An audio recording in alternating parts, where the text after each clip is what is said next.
ঢাকার ধামরাইয়ে অনুমোদন ছাড়াই ইটভাটা পরিচালনার দায়ে দুটি অবৈধ ইটভাটা ভেঙে দিয়ে সকল কার্যক্রম বন্ধ রাখার নির্দেশ দিয়েছে উপজেলা প্রশাসন। মঙ্গলবার সকাল থেকে দুপুর পর্যন্ত ধামরাই উপজেলার গাঙ্গুটিয়া ইউনিয়নের জালসা এলাকায় এই অভিযান চালানো হয়। ধামরাই উপজেলা নির্বাহী অফিসার মামনুন আহমেদ অনিক জানান, প্রয়োজনীয় ছাড়পত্র এবং সংশ্লিষ্ট দপ্তরের অনুমোদন না নিয়ে গাঙ্গুটিয়ার জালসা এলাকায় এমবিএম স্টার ব্রিক্স এবং সোনিয়া ব্রিক্স ইটভাটা পরিচালনা করে আসছিল। এমন সংবাদের ভিত্তিতে ভাটা দুটিতে অভিযান চালানো হয়।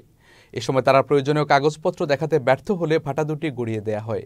এছাড়া যাবতীয় কার্যক্রম বন্ধের নির্দেশও দেয়া হয়। আগামী দিনেও এমন অভিযান অব্যাহত থাকবে বলে জানান তিনি। জানেন, প্রচুর অবৈধ ইটভাটা রয়েছে এখানে।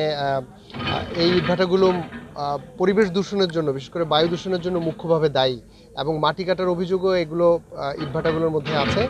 আমাদের লিস্ট অনুযায়ী যেগুলো অবৈধ ইটভাটা, আমরা আজকে গাঙ্গুটি ইউনিয়নে এই অভিযান পরিচালনা করছি।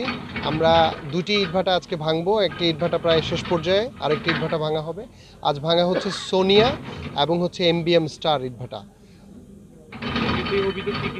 আমাদের এগুলোর অভিযোগ হচ্ছে এগুলো কোনো ধরনের লাইসেন্স ছাড়াই ইটভাটার কার্যক্রম পরিচালনা করে আসছে। সে অনুযায়ী হাইকোর্টের রায় এবং জেলা প্রশাসনের নির্দেশনা অনুযায়ী আমরা ইটভাটাগুলো ভাঙছি।